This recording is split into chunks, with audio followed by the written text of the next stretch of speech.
What is happening, you guys? Welcome back to Let's Go Win podcast, where we are here to help you be happy, healthy, wealthy, and get better every single day. The conversation that we are about to have is powerful. And yes, we're going to talk about, growing businesses and whatnot, but we got into a subject on really healing relationships that maybe you've been thinking about you need to heal. And I think Tania gives an absolutely incredible advice on how to approach that and the benefits to it. So I can't wait to share this with you guys. Tania Khazaal is a #1 best-selling author, speaker, and transformational business mentor who went from living in her car as a new mom to building a 7-figure coaching brand. As a founder of She's in Power, she empowers women to rise from burnout and fear into prosperity and purpose. Blending business strategy, mindset, and spiritual alignment, Tania helps coaches, creatives, and healers build profitable, soul-aligned businesses without sacrificing what matters most. Well, Tanya, so nice to have you on the show. And I actually got your first name right. I guess I'll start with that because off air, I wasn't getting it, but I got it, Tanya. So good to see you. How are you?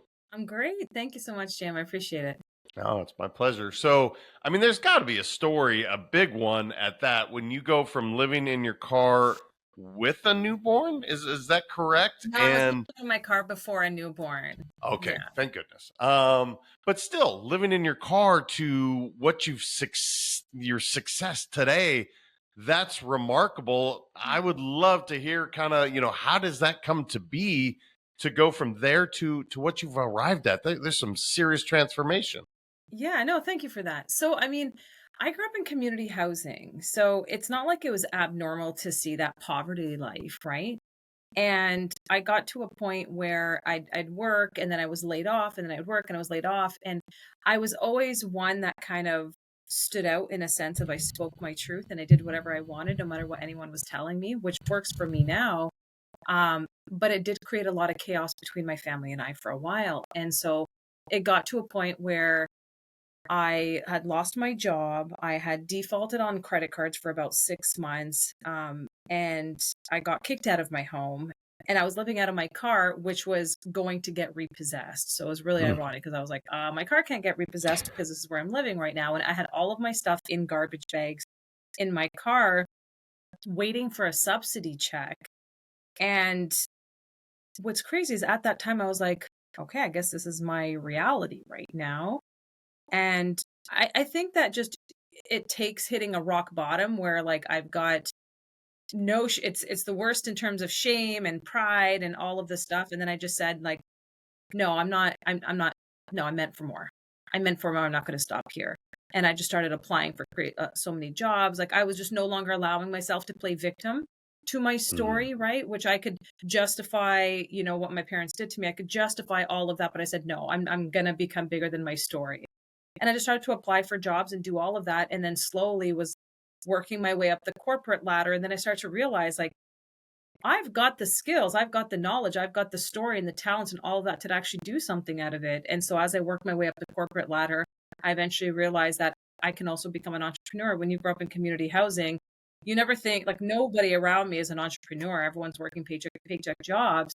And so I didn't really see how that would work out for me until I became a mom and I realized I did want to leave the corporate job because I want to be able to be at home with my son. And yeah, man, that grit and that perseverance and everything just and following God's path just eventually had me step by step build that empire and still building.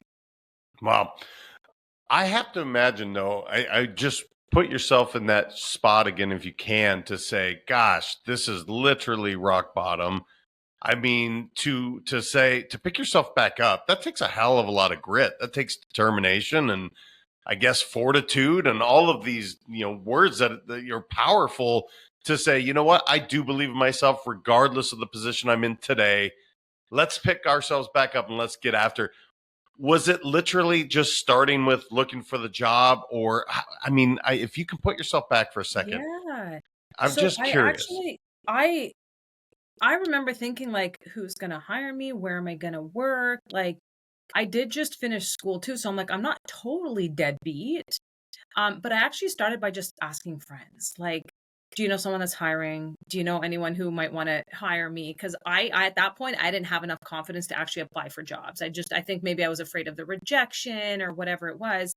Um, until I think the way it typically works is you take that inspired action, you kind of make that decision, and then God just makes it easier for you. So I had my good friend just call me one morning. She's like, "Hey, like I know you said you were looking for a job.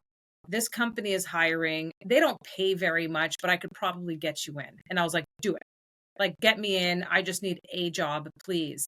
And I went for the interview and they loved me and they hired me. And I was like, "Oh, okay." So that was kind of a change. I think it was just the decision of like I don't want to be that broke. Like it got to the point where I had a very toxic relationship and we were like hoping that his parents would give him $20 for us to spend that day. It was like we were feeding off of each other. It was one of those and I was like this is not right. It's not. Yeah, there's a word that keeps coming up, and it's one of my favorite words. You keep saying this word, I chose. I made this choice that I'm not going to be a victim anymore, that I'm Right. I'm choosing to, uh, take this action. And I heard that even when you were going from corporate to, hey, I'm going to choose to Yes. be an entrepreneur, that word is just coming through loud and clear. I love it. Tell me more about that. Is that just Yeah. it's an intentional thing, or No, why I is that I such love an that you even important thing? noticed that. I don't. I think the biggest thing is a big part of what I do is I like for people to recognize that you are not stuck in anything that you're doing. And we forget that we have a choice. No matter how bad our situation is, you always have a choice.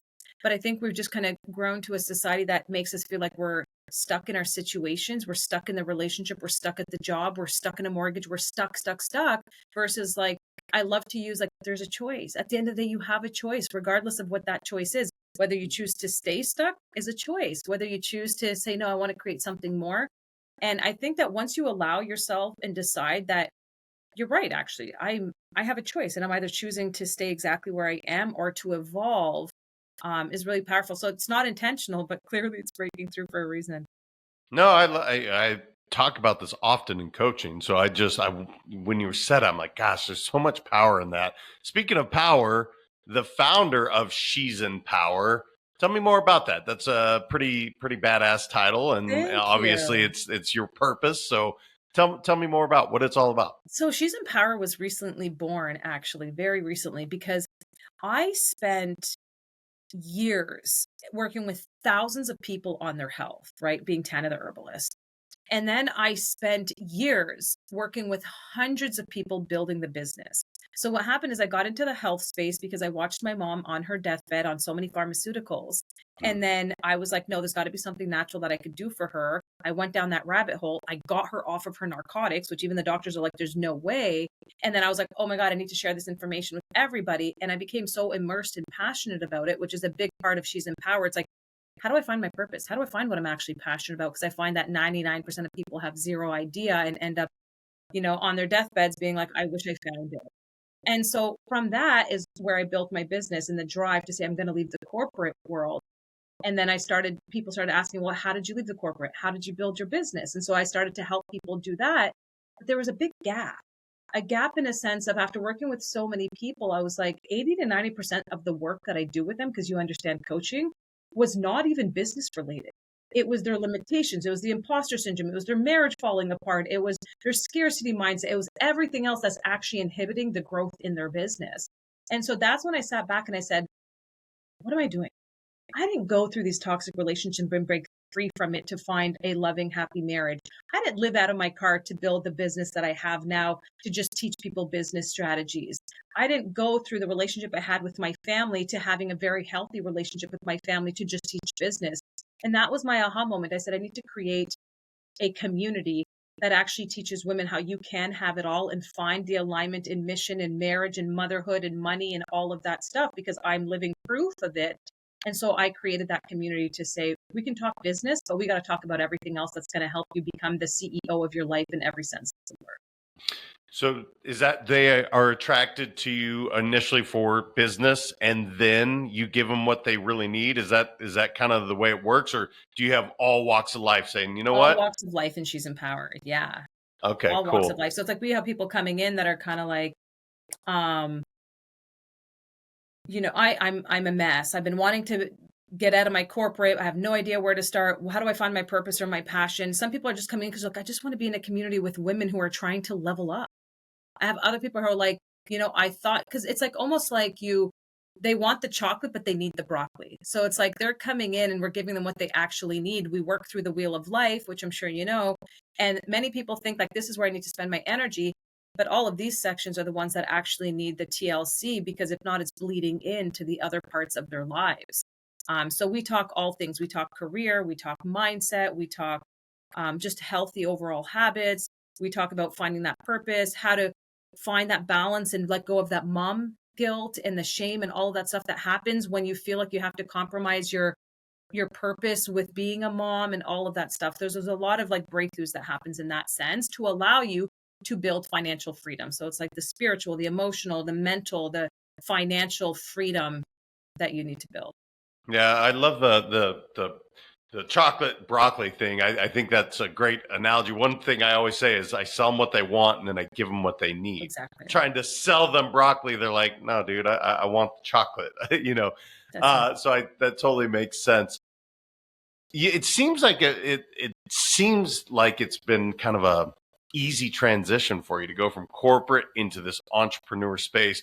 Was it an easy ride? Tell me, what were some of your surprises, some of your challenges? Because Yeah, no. oftentimes we kind of celebrate your successes, which I love, but that's not the actual journey. Typically, it's the squiggly line. It's definitely faced with some mountains and whatnot. I'm just curious, how was your path? Because you Well, it's make it true sound because pretty smooth, but I'm curious. no, not smooth at all. So it's like everybody loves the view, but nobody likes the climb, right? Mm. And it was not a smooth ride. I worked in the corporate world for 4 years while I built my business to a point of, being able to leave.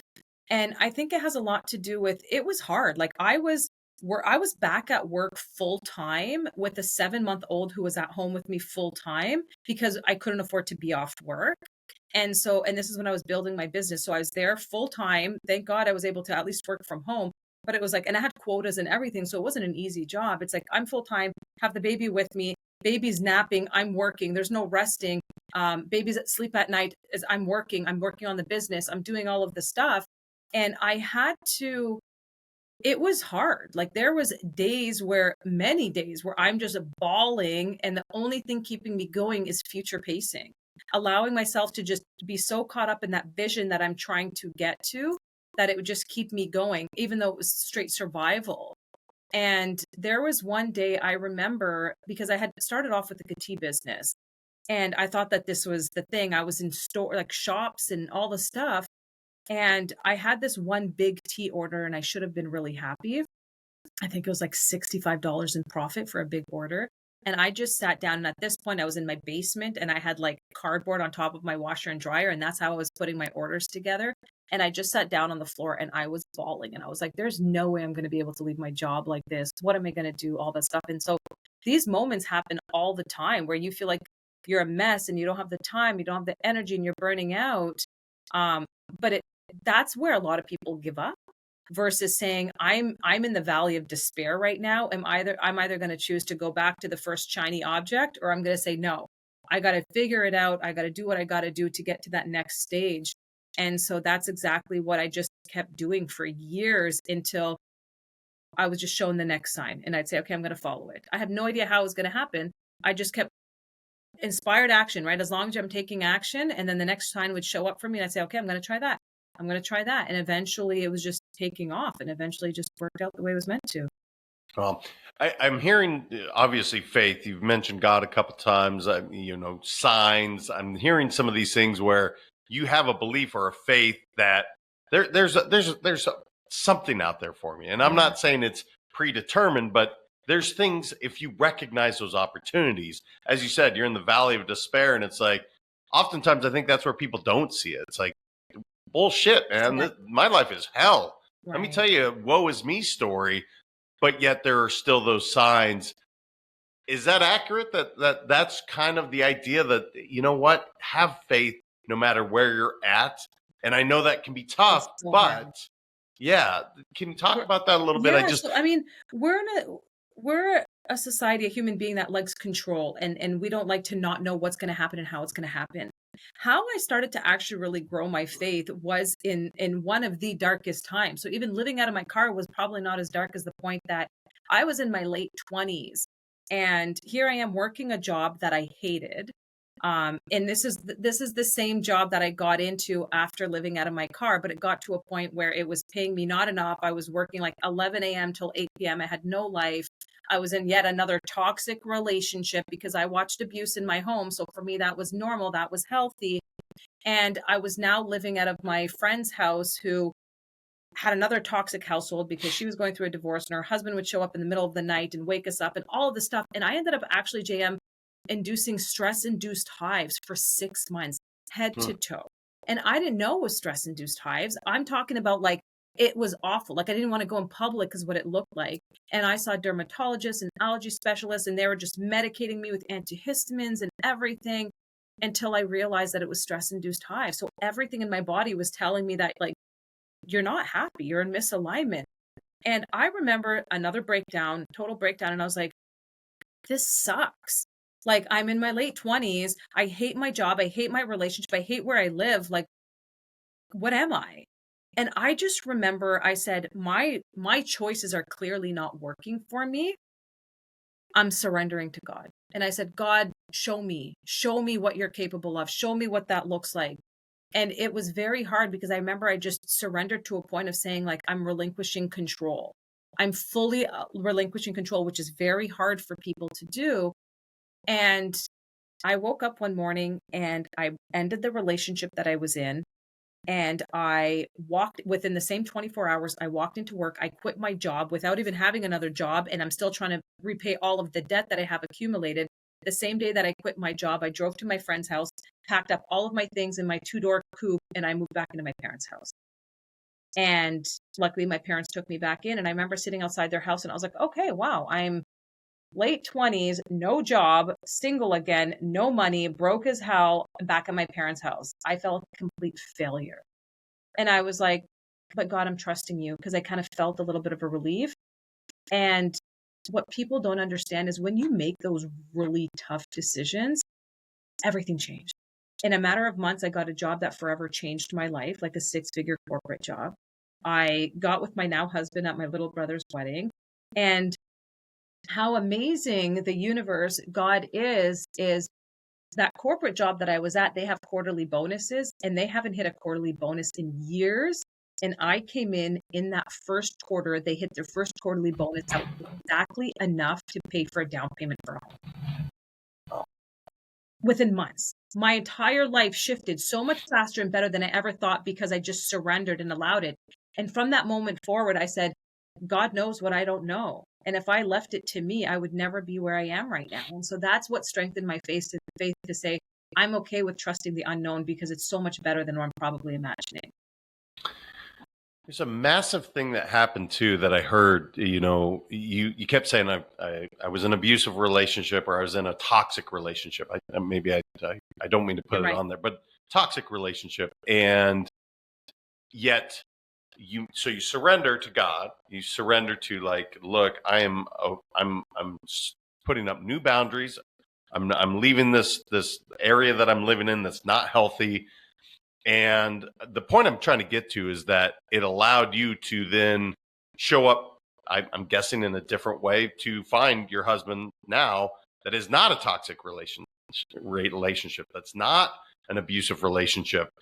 I think this is the point that people don't like to hear this, but you are attracting these things to you, whether you like to 100%. hear it or not. Talk to me about that, because you put up boundaries, and clearly that allowed you to now attract this incredible man into your life that is now, you guys have a family, and now it's not a toxic, it's amazing. But that took you looking in the mirror and saying, nope, this is You're actually right. on me. I'm attracting this. This is what the energy I'm bringing to this. Is that landing the You're plane right. No, correctly? you're Or right. That you're right, because it comes back to saying I'm a victim of my story. Like, guys aren't treating me right. This is what's happening. And I had to go through a lot of my own healing and therapy, like internal therapy of why do I keep ending up this way? And that's when I had to go back to childhood and say, I'm normalizing it because of what I saw. But just because I saw it doesn't mean that it's healthy, doesn't mean that it's right. And then I also came to the realization that I was seeking love in all the wrong ways and all the wrong people. And I knew that I love to help people. So I felt like by being in these toxic relationships where I could help these broken men was what I wanted to do. And so it really came to just looking in the mirror and saying, no, you deserve better. I'm not going to be like my mom. I'm not going to make the same decisions. And it's a hard pill to swallow and say, I know what I'm worthy of. I know what I'm capable of. I know I'm capable of loving. I know I'm capable to do have all these things. And I told myself for the first time ever in my life, I'm not even going to look for a relationship. I don't want one until I'm 100% happy with me and what I'm doing and I'm focusing on myself. And it's like that just literally told the universe, okay, you're ready for it. And then I also didn't go for the craziest thing when it comes to love, which is a big part of what I talk about in She's Empowered, because I think that love is the foundation of everything that we do in our lives, right? If you have you can have a successful business, but if you're unhappy in your marriage and all the stuff, there's no point of the success. And it was the moment that I stopped going for the butterflies and you're on cloud nine and that, all of this lust and illusion that we think love is because of the movies and everything that we're told it is. And I finally decided to give a chance to the nice guy, the one that I genuinely know is going to take care of me, that's going to treat me right and all of this stuff. And then the butterflies grew. It wasn't even at the beginning. It's like over time, I'm like, okay, I love these qualities. We'll spend time together. And as we were spending time together, I was like, wow, I think I could love this guy. And then it just evolved. So I made the decision to say, I'm going to go for someone who I can grow into loving because he's got such amazing qualities, to now that love is deeper than anything else I could have thought, it's so crazy because we follow the illusion of love, but we don't actually know what it means. You use this word self, and my audience knows I have the self community, and that's what it's all about. What you just explained, like, I'm going to take care of me first so that now I can show up as the best version of me, Right. which now allows me to attract that person that is going to be a loving partner, be respectful, and I'm attracting that. But it starts with us. It starts with taking care of ourselves first. It's interesting that the breakdowns in your life have been really the breakthroughs. And Absolutely. I think that's the part I talk about it, but I think it's easier to say. Somebody going through it right now, if you're listening and you're like, dude, I'm just getting my ass kicked every day, sometimes that's the time to just say thank you. And as you said, surrender. Was there a book? Was there anything specific like that allowed you to just say, okay, I'm going to surrender? Because, like, for me, Michael Singer's book, The Surrender Experiment, after I lost my dad, that was a really important book for me. And that word's so important. How, were you just able to let go yourself, or what was some of the inspiration that allowed that to happen? That's a really good question. I'm someone that reads my way through life, so I can't say it was one particular book. I think that all of the reading was kind of ingrained in my brain somewhere. Um, yeah, I think that it was maybe something intuitive in me that just because I think every single person has that intuition, right? It's just a matter of saying if and like I said, for everyone who's listening, it's kind of like I'm in that pit right now and I can't see the light. It's saying there's a lesson here. What am I missing? Hmm. What is that lesson? And that's kind of where I came to. I said, what is the lesson here? Because I believe that everything is a blessing or a lesson. And life is always going to take you through the lesson to the blessing, but the lesson is needed to be able to take you up again. And it's like always like, what am I learning here? Not why is it happening to me and all that. It's like, what am I being taught here? What skills, what knowledge, what am I missing here that I need to gain to be able to get past this stage? And I think that's more of the realization that I came to of I'm being taught something here and what is it? Whether it was getting closer to God, whether it was, you know, a skill or a realization of perception or whatever it was that I kind of went through.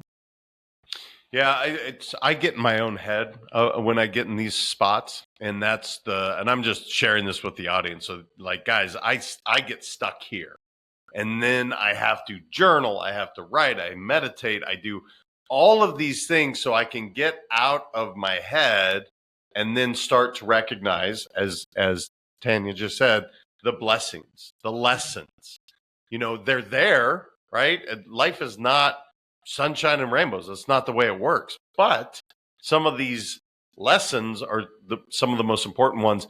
You mentioned your mom taking her off some of the pharmaceuticals, and I would be remorse if I didn't ask about you having the herbalist as part of how people know you. Tell me about that, because I think more and more there's a movement, and I think a good one, hopefully, Yes. that people are starting to recognize, holy shit, man, we have microplastics everywhere, and some of the stuff we're cooking with is really toxic. Right. And there's some natural remedies out there that can really allow us to feel better. What are your thoughts on kind of what you did maybe for your mom, and what you've done for other clients when it Yeah. comes to the natural remedies of the world? Well, what's crazy is my mom was not on just like medication. She was on narcotics. Like she was on oxy, Ziplicone. Like this shit takes you out. And I get my ambition, my drive, and everything from her. So to see that person in your life on their deathbed at such a young age, it, like you said, another breakdown through a breakthrough. I went through a bad breakdown. Like I'm talking about chronic anxiety, JM, where I was puking every single morning for like 2 years. Like Mm. chronic anxiety, I couldn't eat. I had insomnia, IBS, endometriosis, everything in my own body because of everything that I was going through, not only my own battles, but watching my mom go through that. And from that breakdown was the first time I ever meditated. Because I'm like a hyperactive person. I'm like, oh, meditation doesn't work for me. I can't quiet my mind enough. But I was like, no, I need to because I'm going crazy right now. And I took time off work and I took a sick leave and I just did that. And when I had my aha moment, I was like, let me just try. What do I have to lose? I grabbed my first book about medicinal herbs. I went to the bookstore and I just started learning everything I can about the nervous system because she's got a rare disease called neurofibromatosis. And I said, I'm just going to learn whatever I can. And I presented it to her and she was kind of like, I don't have anything to lose. I'll be your guinea pig. And so I started to experiment with them until she started to see improvement. And then she was like, okay, this is actually helping my pain better than the oxys and this and that. And so it took a long time. You can imagine the withdrawals that she went through were incredibly insane. Like God bless her soul and how strong she is. Um, but I realized I was like, oh my God, like I didn't even know herbalism was a thing. I didn't even know it was a title. But then I found out it was. And then I'm like, I need to learn more about this. And then I became an herbalist and I studied it. And what's crazy and powerful is I didn't realize how much of the pharmaceuticals that I used are actually derived from plants. Mhm. They're derived from plants. The difference is though, and I truly believe is why it's been eliminated is because it's a very profitable industry and plants can't be patented. If they can't be patented, you can't really profit off of them. And so here we are in a lab saying, okay, how can I pull and extract from this, but create a lab version of it and sell it with so many more side effects? And what's crazy is once I learned that, I healed my own anxiety. I healed my own insomnia. I healed my own endometriosis, which the doctors tell you is incurable. I had no IBS, like all of the things that I was like, people need to know about this. And that was like my mission before it became so normalized now, which is obviously what blew up my brand because people were like, huh? I didn't even know that. I didn't know that Tylenol is the number one leading cause of liver failure. I didn't know that. So what can I take instead of Tylenol? And so my mission was to share that with more and more people because once again, it comes down to freedom. And if you don't have your freedom of health and you're dependent on an external system, it's going to be hard to create freedom in all other aspects of your life. Are there maybe a couple, 2, 3 herbs that you're like, gosh, guys, everyone should have this as just part of their routine? Because again, it's such a big subject, and we could talk on the rest of the episode on Right. food Yeah. and herbs and all this. But I'm just curious if you're like, here's the big 3, you guys. Make sure to incorporate this as part of your daily Yeah. routine, whether it's in the morning, the evening. What are your top 3 that you might suggest? So I would say number one that I could think of, everyone should have slippery elm in their cupboards. And the reason why I say that is because it's so volatile. It's so not volatile, versatile, sorry.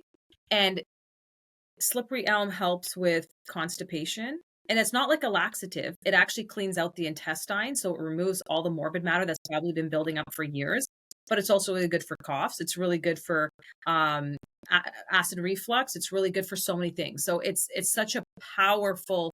It's actually a bark, so it usually comes in powder form, and it's mucilaginous. So it's everyone needs to have slippery elm.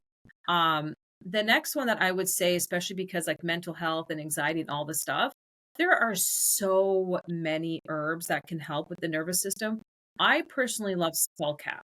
And the reason why I love skullcap is because it actually helps build resilience in your body.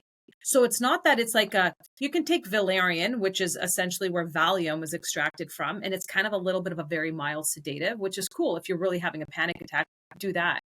Skullcap, when you drink that over time, it builds resilience, which makes you feel like you're less reactive to the stress in your life.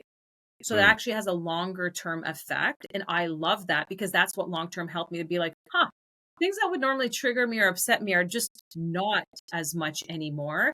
And so I think skullcap, I personally mix it with lemon balm because lemon balm is also good for the nervous system. Skullcap's a little bit bitter. So if you can mix it with something, it makes it that much better. Um, third herb. Hmm.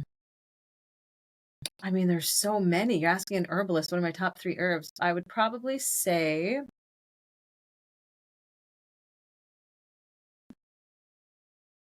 I could say peppermint, fennel.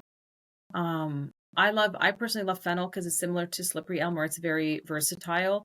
That's pretty much what got rid of my IBS and a lot of like when you think about indigestion and bloating and all of those things.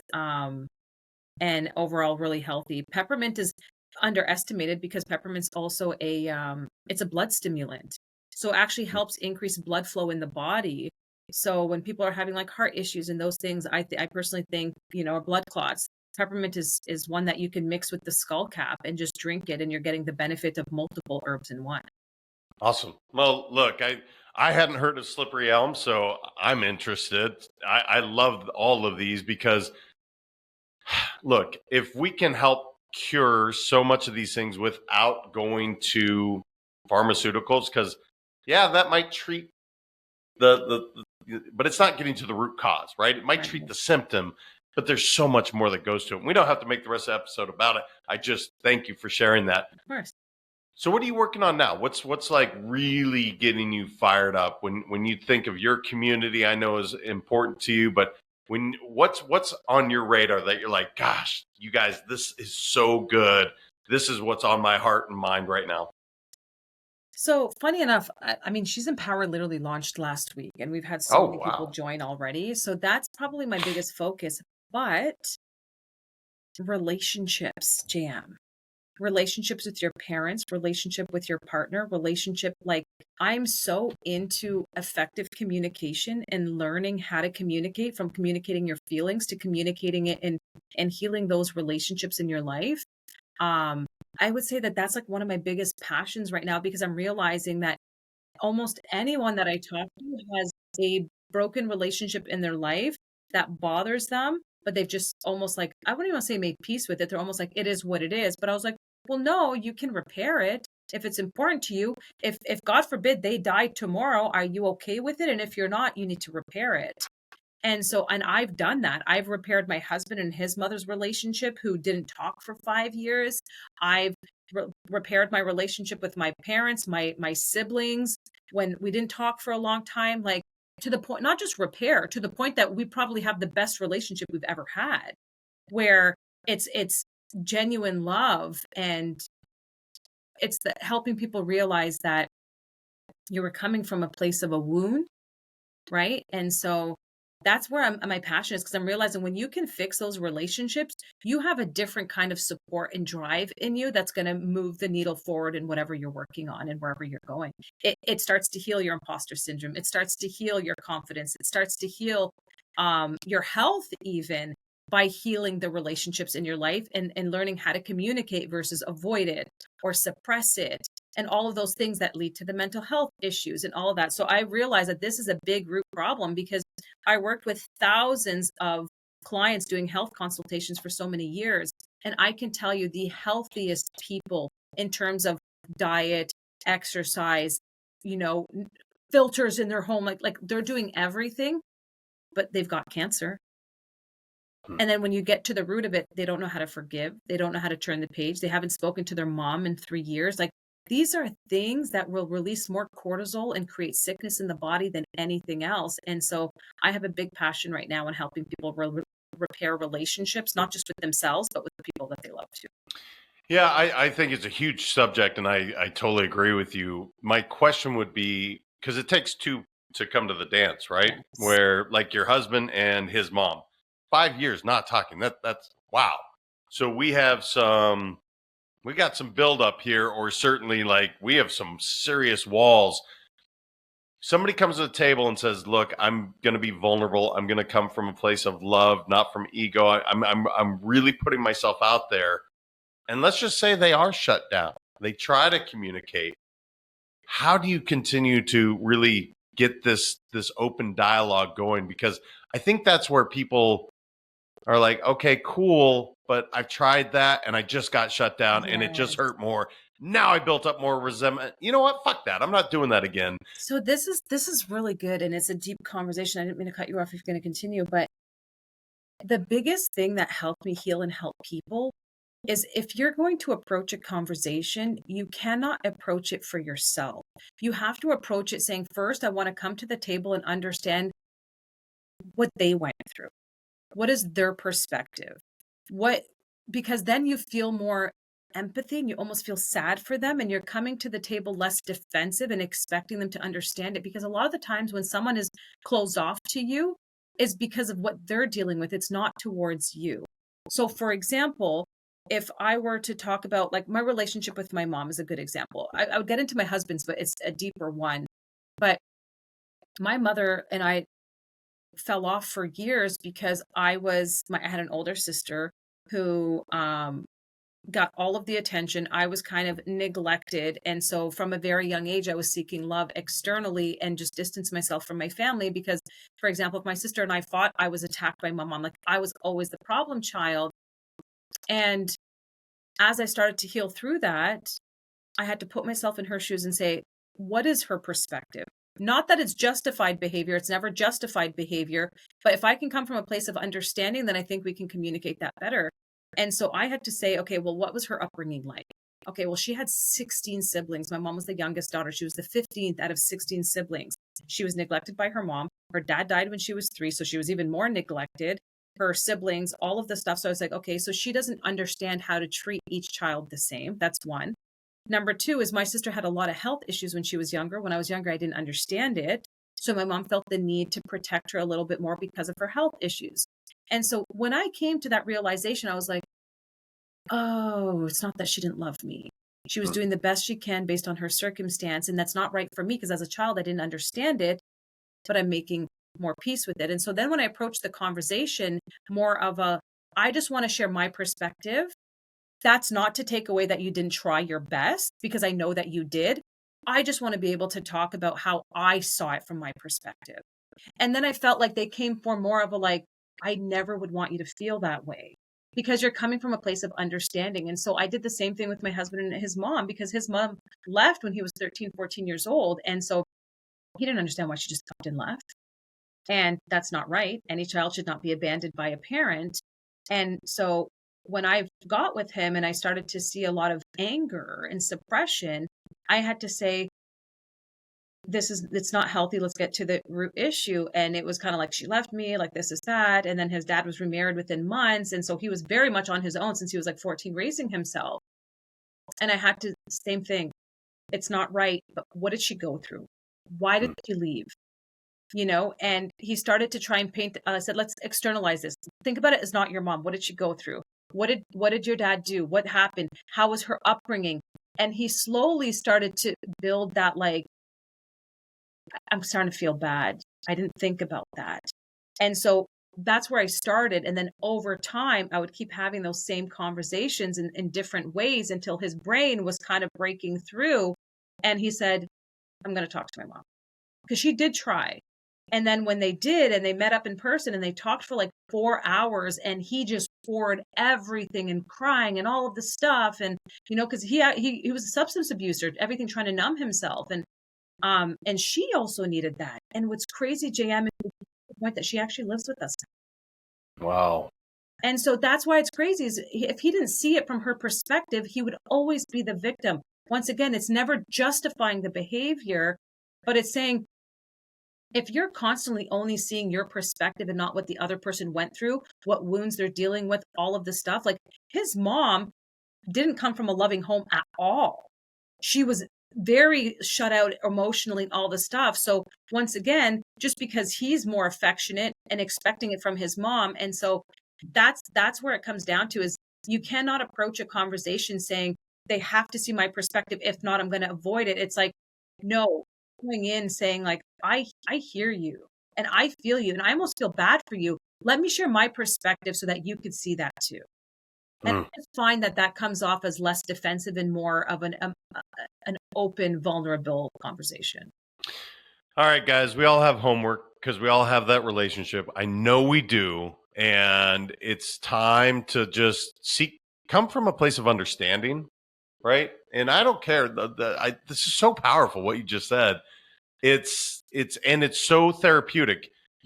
Don't do it coming from, let me say how I'm feeling, blah, blah, blah, and pointing a finger, but rather let me seek to understand and just know that you're actually doing this for you. You are forgiving this person, this relationship for you.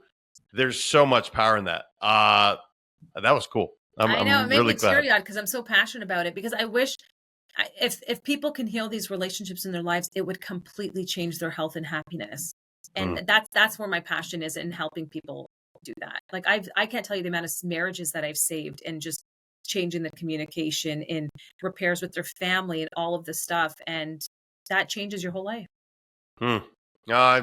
I'm incorporating more of it into my coaching. I don't talk about it enough, and I think you're absolutely correct. It's so powerful what you just said. All right, I don't know you well enough to know what I didn't know to ask you. Like, I'm sure there's something that you're like, dude, come on, man, we got to share this with the audience. So what didn't I know enough to ask you that you're like, before we wrap this thing up, this is what you should have known to ask me, JM? No, I think you did a great job, to be honest with you. I think we covered the health, we covered the the only other thing I could say is once I was able to heal through all of this, is when all of a sudden I built a thriving business that allows me to have, I truly believe that you can have it all. Like, abundance is all around us. You can have a healthy motherhood where I could take time off and be with my kid whenever I want, and still have time for date nights and have all of that, and still be able to cook and do all the stuff that I love to do at home, and travel and all of the things. And it really comes from saying, what parts of my life and the wheel of life do I need to heal? But I think we covered that pretty well. Like that's it. And that's a big part of the work that I do inside She's Empowered. That's exactly why I launched it, because after talking to me, you can understand where, cool, I can help you build a business, and I've been doing it forever. And I help people build business in like 90 days and they're making sales, which is the best ROI. But it's the ROI of internal alignment that far outweighs any money that you're going to make. Yeah, that word alignment, guys, as you know, one of my favorites. And whatever blockages you might have, it sounds like, ladies, if you're like, I know I have more in me, go check out She's Empowered. I mean, obviously, whether it's, I have 3 herbs that I'm going to be using immediately for my stomach. I have homework that I'm going to go fix some relationships. So obviously, this woman's powerful as can be. Tania, you're awesome. I just thank you so much for coming on and sharing your story. I appreciate it. And for all of the listeners, honestly, because I love what you do too, JM, is for any of the listeners, if they just DM me on Instagram, it's at Tania the Herbalist across the board. And they DM me like CEO Ryerson, I'll send them a 3 audio series, a Power Pillar audio series, totally for free. Listen to it, get an idea. It works through, like, it's 3 really powerful audios that I think could be transformational. And then, yeah, if you want to join me inside She's Empowered, I just launched it, and it might blow you away, but it's only $39 a month right now. Wow. Like, I'm making it ridiculous. And I charge tens of thousands of dollars. I'm sure you understand that, to work with me in the coaching industry with my team. But I said, I have to make this affordable because I'm trusting God. And I know that most women that need this can't afford tens of thousands of dollars. So cool. Then I'll build it at a point where it's a no brainer. And that's exactly why it's growing at the rate that it is. Amazing. Guys, go take advantage of it. CEO Ryerson, DM Tanya, and she will get you hooked up. You're awesome. Thank you so much for being here. I appreciate you. Of course. You're welcome. All right, you guys. I mean, how incredible was that? Talking about, there's three, I mean, the herbs alone for me that has stomach challenges, I'm using slippery elm, fennel, skullcap. I'm absolutely incorporating that into my life, which is great for the health side of things. From the happiness side of things, from just truly our health, that whole piece on relationships, I wish we had dug in even further on that, because I think about all the relationships that could be healed. And what does that create in our lives? What blockages does that remove when we're able to do that? So, guys, you have homework.